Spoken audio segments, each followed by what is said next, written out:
Hello friends, आज फिर से आप लोगों का इस स्मार्ट सीटेट यूट्यूब चैनल में स्वागत है। आज हम लोग जिस पॉइंट की बात करेंगे वह पॉइंट है आपके पिछले वीडियो के अधूरे टॉपिक। तो भाई आज हम लोग देखते हैं कि आज उसी टॉपिक से संबंधित कौन सा पॉइंट आप लोगों के स्क्रीन पे आ रहा है। चलिए तो हम लोग देखते हैं कि हमारे स्क्रीन पर जो आज पिछले टॉपिक से संबंधित पॉइंट जो आया है वह क्या है। तो भाई हम लोगों का जो टॉपिक का नाम था वह था पर्यावरण, और पर्यावरण के हम लोगों ने घटक की बात कर लिए थे कि पर्यावरण के मुख्यतः कितने घटक होते हैं। तो भाई पर्यावरण के मुख्यतः दो घटक होते हैं, प्राकृतिक और मानव निर्मित। ठीक है, और आज हम लोग जो देखेंगे वह देखेंगे पर्यावरण का क्षेत्र, मतलब पर्यावरण जो हम लोगों को पूरे जीवन यापन में देखने को मिलता है उसके कितने क्षेत्र हैं। तो सबसे पहले आता है स्थल मंडल। क्या आता है भाई? स्थल मंडल। तो स्थल मंडल के बारे में हम लोग एक दो पॉइंट को जान ले जो एग्जाम के लिहाज से बहुत ही महत्वपूर्ण है। सबसे पहले आता है कि भाई यह जो स्थल मंडल है वह पृथ्वी का लगभग कितना है। तो क्या जवाब दोगे? यह पृथ्वी का लगभग 1/3, मतलब 1/3 है, या यदि प्रतिशत की बात करें तो यह भाई 29% है। कितना है? 29% है। ठीक है, यदि आप लोगों को यहां से प्रश्न पूछा जाएगा कि बताइए स्थल मंडल पृथ्वी का कितना भाग है, तो क्या जवाब दोगे भाई? 1/3 है। कितना है? 1/3। और यदि पूछा जाए कि कितना प्रतिशत है तो क्या जवाब दोगे? 29% है। ठीक है, किसी को इस दो पॉइंट में डाउट? चलिए, यदि डाउट नहीं है फिर हम लोग इसकी दूसरी बात करते हैं। इसमें से पूछा जाता है, ध्यान से सुनना, स्थल मंडल जो है भाई, स्थल मंडल यह पृथ्वी के सबसे ऊपरी परत है। क्या है? पृथ्वी का सबसे ऊपरी परत क्या कहलाता है? तो क्या कहोगे? स्थल मंडल कहलाता है। क्या कहलाता है? स्थल मंडल। अब हम लोग यदि दो पॉइंट्स का और यहां पर जिक्र करें तो आपको यहां पर पूछा जा सकता है कि बताइए खनिज किस मंडल में सबसे ज्यादा मिलता है। तो क्या जवाब दोगे? खनिज जो सबसे ज्यादा हम लोगों को मिलेगा वह मिलेगा स्थल मंडल से। किस मंडल से मिलेगा भाई? स्थल मंडल से मिलेगा। ठीक है, उसके बाद यहां से पूछा जाएगा एक और पॉइंट कि स्थल मंडल जो है मृदा, ध्यान से देखना पॉइंट्स को भाई, मृदा की छोटी परत से क्या है? ढका हुआ है। जनरली स्थल मंडल से तो बहुतों ढेर सारे प्रश्न बनते हैं, लेकिन आपके सीटीटी में जो पूछा जाएगा प्रश्न पेपर 1 में, वहां पर यह 4-5 जानकारी काफी है। क्योंकि वहां यदि प्रश्न पूछा जाता है तो यहां पूछा जाएगा कि बताइए स्थल मंडल पूरी पृथ्वी का कितना भाग है। तो क्या जवाब दोगे भाई? 1/3 भाग। ठीक है, फिर यदि पूछा जाएगा कि स्थल मंडल कितना प्रतिशत है तो क्या जवाब दोगे? 29%। क्वेश्चन आपको पूछा जाएगा कि बताइए पर्यावरण के चारों मंडल में से कौन सा ऐसा मंडल है जिसके बारे में कहा जाता है खनिजों की प्रचुरता। क्या कहोगे? स्थल मंडल। क्या कहोगे भाई? स्थल मंडल। फिर क्वेश्चन आएगा कि बताइए चारों मंडल में से कौन सा ऐसा मंडल है जिसके बारे में कहा जाता है कि मृदा की एक परत ढकी रहती है। तो क्या जवाब दोगे भाई? स्थल मंडल। ठीक है, तो बताना किसी को स्थल मंडल के इस 4 से 5 पॉइंट को समझने में कहीं से किसी प्रकार से डाउट है? एक पॉइंट की यदि आप यहां से बात कीजिएगा कि नदी, पर्वत और पठार किस मंडल में पाए जाते हैं? नदी, पर्वत और पठार किस मंडल में पाए जाते हैं? तो क्या जवाब दोगे भाई? स्थल मंडल में पाया जाता है। ठीक है, यहां तक में किसी को कहीं से किसी भी प्रकार से डाउट है? चलिए, यदि डाउट नहीं है तो अब हम लोग आगे के पॉइंट को देखेंगे और जिक्र आएगा जलमंडल। तो देखते हैं भाई कि जलमंडल है क्या। तो सबसे पहले हम लोग इसके बारे में जाने कि पृथ्वी पर पाए जाने वाले जल के क्षेत्र, जितने भी जल के क्षेत्र हैं, सारे को किस में रखा गया भाई? जलमंडल में रखा गया। किस में रखा गया है? जलमंडल में। अब यहां से देखते हैं भाई कि जलमंडल, स्थल मंडल में हम लोगों ने क्या देखा था कि पूरी पृथ्वी का कितना भाग स्थल मंडल था? तो 1/3 भाग था। और जलमंडल की यदि बात करें तो जलमंडल में आपको कहा जाएगा कि यह पूरी पृथ्वी का 2/3 है। याद करना, यह पॉइंट्स आप लोगों को पेपर 2 में भी पूछा जा सकता है। पेपर 2 में एसएसटी वालों को ज्योग्राफी में और साइंस वालों को साइंस में पूछा जाएगा। और 1 to 5 में यदि पेपर 1 की बात करें तो ईवीएस सेक्टर में यहां से पूछे जा सकते हैं। ठीक है, कि जलमंडल जो है, यह जल पूरी पृथ्वी का कितना भाग में विस्तार है? तो क्या जवाब दोगे भाई? 2/3 भाग। यदि यहां से प्रतिशत की बात पूछें तो भाई यहां से प्रतिशत आता है 71%। कितना प्रतिशत जवाब दोगे भाई? 71%। स्थल मंडल में हम लोगों ने कितना प्रतिशत देखा था? 29%। ठीक है, कैसे को डाउट? चलिए, अब हम लोग देखते हैं, यदि यहां तक में डाउट नहीं है तो इसके अगले पॉइंट की बात करते हैं। और यह सबसे ज्यादा बड़ा पॉइंट है। आप लोगों को यहां से पूछा जाएगा कि बताइए जल किस रूप में पाए जाते हैं? जल हमारे चारों ओर या फिर इस स्थल मंडल में जल मंडल जो है वह कितने रूप में पाया जाता है? कितनी भौतिक अवस्थाओं में पाया जाता है? तो क्या जवाब दोगे? 3 भौतिक अवस्थाओं में पाया जाता है। कितनी भौतिक अवस्थाओं में पाया जाता है बाबू? तो 3 भौतिक अवस्थाओं में पाया जाता है। और वह 3 भौतिक अवस्था है क्या?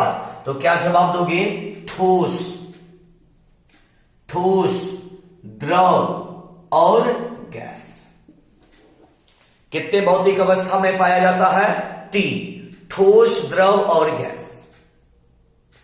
अब यहां से आप लोग क्वेश्चन पूछ सकते हो कि सर ठोस अवस्था में कहां पाया जाता है? तो याद करना, ठोस अवस्था में जो जल आप लोगों को पाया जाता है वह ध्रुव पर पाया जाता है। कहां पाया जाता है भाई? ध्रुव पर पाया जाता है। ठीक है, उसके बाद यदि आप लोगों को पूछा जाए कि द्रव अवस्था में जल कहां पाया जाता है तो क्या जवाब दोगे? महासागर, नदी, तालाब, झील, etc। कहां कहां पाया जाता है बाबू? महासागर, नदी, तालाब इत्यादि जगहों पर। ठीक है, अब यदि हम लोग गैस की बात करें तो गैस के बारे में क्या कह सकते हैं? गैस की अवस्था में जो पाया जाता है हमारे चारों ओर पाए जाते हैं। कहां पाए जाते हैं बाबू? हमारे चारों ओर। और वह अवस्था क्या है? तो क्या कहोगे? जलवाष्प की अवस्था। कौन सी अवस्था है भाई? जलवाष्प की अवस्था है। ठीक है, तो बताना, अभी तक जो आप लोगों ने जलमंडल से संबंधित प्रश्नों को देखे हैं, क्या इस पॉइंट में किसी को कहीं से किसी भी प्रकार से डाउट है? यदि डाउट नहीं है तो फिर से हम लोग एक बार इस पॉइंट को देखते हैं और आगे बढ़ जाएंगे। ठीक है, ध्यान से देखिएगा। क्वेश्चन आएगा कि जलमंडल हमारी पृथ्वी के कितना भाग में फैला हुआ है? क्या कहोगे? 2/3, मतलब 2/3 भाग। ठीक है, उसके बाद पूछा जाएगा कि जलमंडल हमारे पृथ्वी पर कितना प्रतिशत है? तो क्या जवाब दोगे भाई? 71% है। उसके बाद आप लोगों को पूछा जाएगा कि बताइए जल जो है हमारे चारों ओर कितने भौतिक अवस्थाओं में पाया जा सकता है? क्या जवाब दोगे भाई? 3 भौतिक अवस्थाओं में पाया जा सकता है। वह है क्या? ठोस, द्रव और गैस। ठोस की अवस्था में कहां पाया जाता है? क्या कहोगे? ध्रुव पर। द्रव की अवस्था में कहां पाया जाता है? क्या कहोगे? महासागर, नदी, झील, तालाब, झरना, भूमिगत जल। उसके बाद यदि गैस अवस्था की बात करें तो क्या जवाब दोगे? गैस की अवस्था में हमारे चारों ओर जलवाष्प के रूप में जलमंडल या जल पाए जाते हैं। एक और यहां से क्वेश्चन पूछा जा सकता है कि बताइए जलमंडल का निर्माण कौन कौन मिलकर करता है? वहां भी आंसर क्या दोगे? महासागर, नदी, तालाब, झरना, झील, भूमिगत जल मिलकर किसका निर्माण करता है भाई? तो जलमंडल का निर्माण करता है। किसका निर्माण करता है? जलमंडल का। ठीक है, तो भाई बताना, इस प्रश्न, सारे प्रश्न में किसी को कहीं से किसी भी प्रकार से डाउट है? चलिए, थोड़ा आप लोगों को प्रॉब्लम होगी कि सर इसको थोड़ा फ्रेश से लिखिए। भाई जिस समय हम बोलते हैं आप लोग थोड़ा नोट करते जाइएगा, और यह जो आप लोग देख रहे हैं यह भी परेशानी आप लोगों की बहुत जल्द दूर कर दी जाएगी। डिजिटल बोर्ड आ जाएगा और आप लोगों की परेशानी दूर हो जाएगी। ठीक है, तो फिलहाल हम लोग अभी इसके अगले पॉइंट की बात करते हैं और देखते हैं कि वह अगला पॉइंट आपके स्क्रीन पर क्या आ रहा है। चलिए देखते हैं कि हम लोगों के जो स्क्रीन पर आ चुका है वह है वायुमंडल। वायुमंडल को हम लोग देखते हैं कि वायु का नाम दिया गया, और यहां भी हम लोग देखते हैं वायु का आवरण।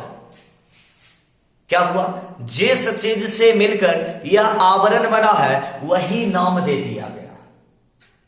मतलब वायुमंडल के बारे में कहा जाता है कि पृथ्वी के चारों ओर मौजूद वायु का जो आवरण होता है, जो भी आवरण वायु से घिरा हुआ है उसी को क्या कहते हैं भाई? वायुमंडल। तो इसको समझना थोड़ा सिंपल है कि भाई इस वायुमंडल में किस किस चीज का मिश्रण हो सकता है। तो यहां से सबसे पहला आंसर जो आता है कि भाई वायुमंडल में जो मिश्रण हो सकता है वह होगा विभिन्न प्रकार के गैसों का मिश्रण। क्या होगा भाई? विभिन्न प्रकार के गैसों का मिश्रण। जैसे आप कह सकते हैं ऑक्सीजन। क्या कह सकते हैं भाई? ऑक्सीजन। नाइट्रोजन। क्या कह सकते हैं? नाइट्रोजन। Carbon dioxide. क्या कहोगे भाई? Carbon dioxide. ठीक है, इसके अलावे अन्य गैस बहुत ढेर सारी होती है। इसके अलावे भी बहुतों अन्य गैस होती है। ठीक है, क्या होती है? इसके अलावे भी बहुतों अन्य गैस होती है। अब यदि यहां पर हम एक पॉइंट अलग से जिक्र करें तो हम लोग कह सकते हैं कि इस मंडल में धूल के कण, इस मंडल में भाई धूल के कण प्लस जलवाष्प भी मौजूद होता है। क्या होता है भाई? जलवाष्प भी मौजूद होता है। ठीक है, तो धूल के कण और जलवाष्प किस मंडल का भाग है? क्या कहोगे? वायुमंडल का भाग है। वायु से घिरे आवरण के मंडल को कौन से मंडल का दर्जा दिया गया? तो वायुमंडल का दर्जा दिया गया। उसके बाद आएगा कि वायुमंडल में कौन कौन से गैसों का मिश्रण है? क्या कहोगे? ऑक्सीजन, नाइट्रोजन, कार्बन डाइऑक्साइड तथा अन्य गैसों का मिश्रण क्या है? वायुमंडल बनाता है।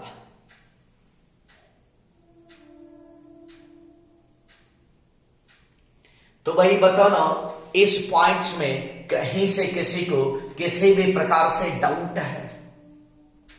चलिए, यदि डाउट नहीं है तो हम लोग इसके जस्ट अगले पॉइंट का बात करते हैं, और उसके बाद सबसे महत्वपूर्ण पॉइंट जो आज आने वाला है, आप लोग दिल को थाम के बैठिएगा, सारे पॉइंट्स का जिक्र किया जाएगा, और कहीं कहीं पर कुछ पॉइंट्स में हम शॉर्ट में खींचते जाएंगे। तो ऐसा क्यों?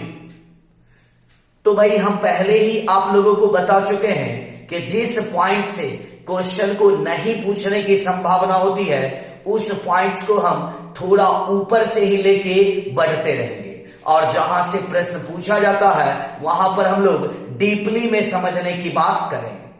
क्योंकि अभी हम लोगों को टारगेट लेना है 31 जनवरी 2021 के सीटेट एग्जाम का।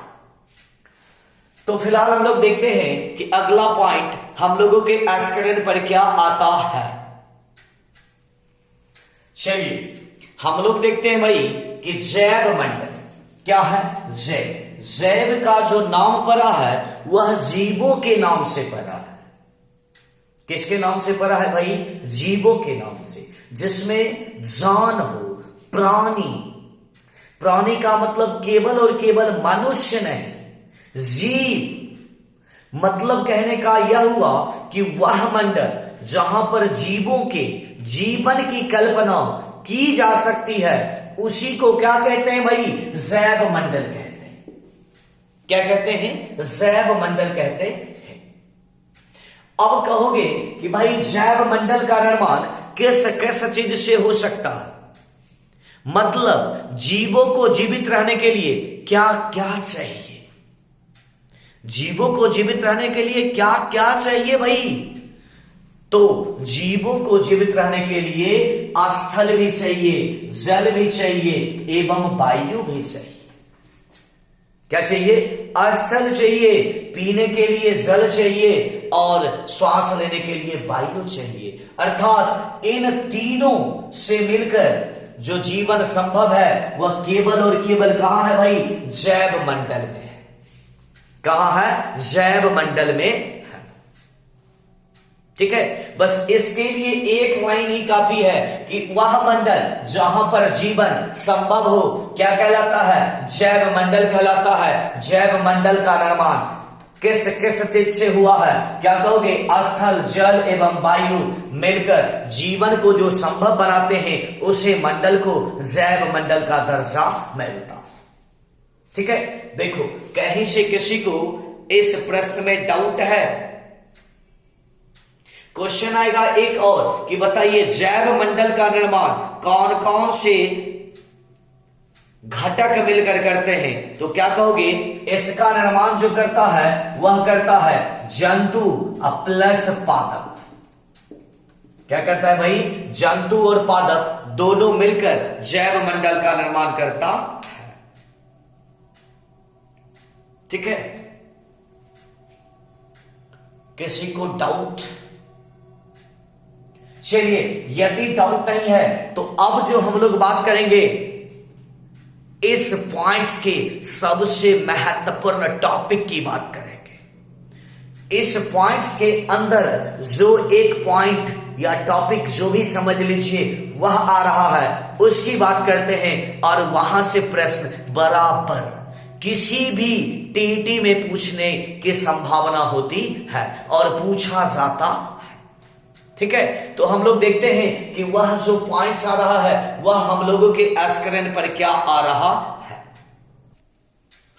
चलिए, तो हम लोग देखते हैं कि अगला पॉइंट जो आप लोगों के स्क्रीन पर आ चुका है वह है पर्यावरण संबंधी आंदोलन। मतलब पर्यावरण को लेकर कितने आंदोलन का जिक्र किया गया आपके लेवल में? तो सबसे पहला जो आता है भाई चिपको आंदोलन आता है, और प्रायः आप लोगों को सीटीईटी के एग्जाम में इसके नेता को ही पूछा जाता है।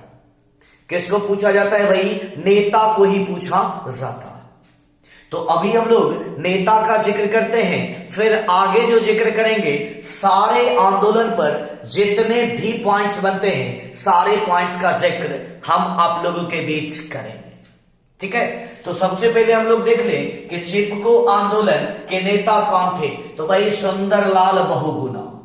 सीटीटी के एग्जाम में जो सबसे ज्यादा पूछने वाला प्रश्न है यही आता है कि चिपको आंदोलन की जो शुरुआत किया गया था उसके नेता कौन थे। तो क्या जवाब दीजिएगा? सुंदरलाल बहुगुणा। उसके बाद पर्यावरण संबंधी आंदोलन है ओपिको आंदोलन। ठीक है, तो इसके नेता भाई कौन है? पांडुरंग हेगड़े। कौन है भाई? पांडुरंग हेगड़े।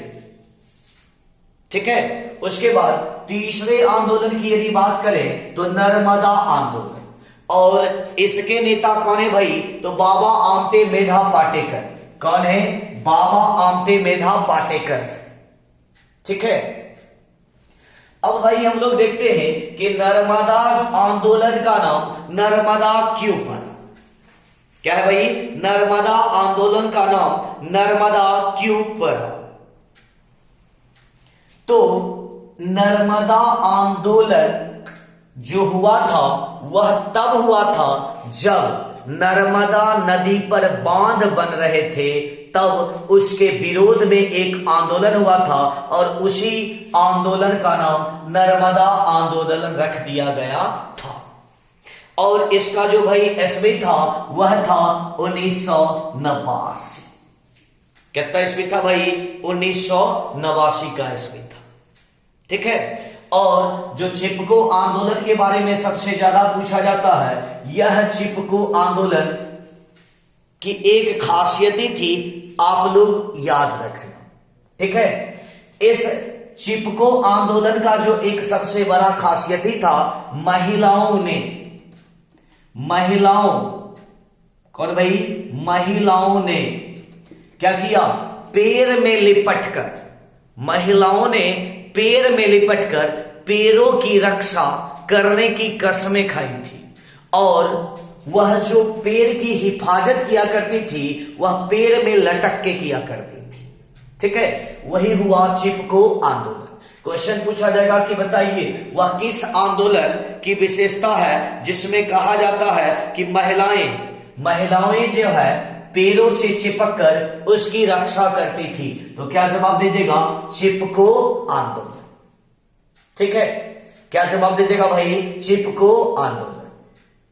और ध्यान से सुनेगा, इसी आंदोलन से संबंधित एक नाम आता है खेजरली गांव। कौन सा नाम आता है भाई? तो हम कह सकते हैं कि एक नाम आता है खेजरली गांव का।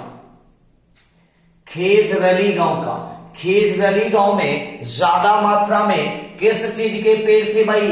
तो खेजरी नामक पेड़ थे। और इसी खेजरली गांव में, जो कि जोधपुर राजस्थान में पड़ता है, इसी खेजरली गांव में इस पेड़ को बचाने के लिए बिश्नोई परिवार की अमृता देवी जो थी वह अपना जान को कुर्बान कर दी थी। क्या कर दी? अपनी जान को कुर्बान कर दी। ठीक है, तो आप लोगों को यहां से क्वेश्चन पूछा जाएगा तीनों नेता का नाम, और एक क्वेश्चन जो सबसे ज्यादा खासियत ही पूछा जाता है वह चिपको आंदोलन के बारे में पूछा जाता है कि बताइए वह कौन सा ऐसा आंदोलन है जिसमें महिलाएं पैरों में लिपटकर उसकी रक्षा किया करती थी। क्या जवाब दीजिएगा? चिपको आंदोलन। ठीक है, और नर्मदा आंदोलन कब शुरुआत हुआ था भाई? तो नर्मदा आंदोलन की जो शुरुआत हुई थी वह जब नर्मदा नदी पर बांध बन रहे थे तो उसी के विरोध में यह आंदोलन शुरू किया गया था। ठीक है, चलिए, यदि ओपिको आंदोलन की बात आप कीजिएगा तो यह भी चिपको आंदोलन की तरह ही शुरुआत हुआ था, और इसके शुरुआत की जगह का नाम था भाई कर्नाटक। इसके शुरुआत की जगह क्या नाम था? तो आप कह सकते हैं इसके शुरुआत की जगह का नाम था कर्नाटक।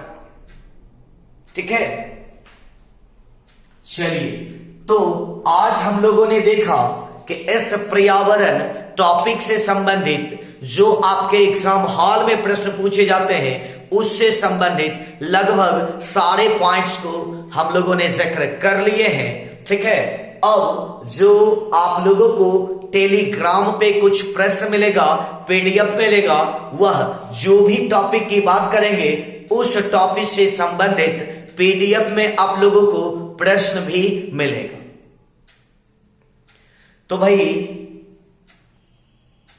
आज के लिए इतना ही रहने दीजिए और जाते जाते यदि आप लोगों को इस चैनल में पढ़ने में आनंद आता होगा, समझ आ रहा होगा और यदि पढ़ना चाहते हैं तो जो लोग अभी तक इस चैनल को सब्सक्राइब नहीं किए हैं वो इस चैनल को सब्सक्राइब करें, लाइक करें और दोस्तों में शेयर करें।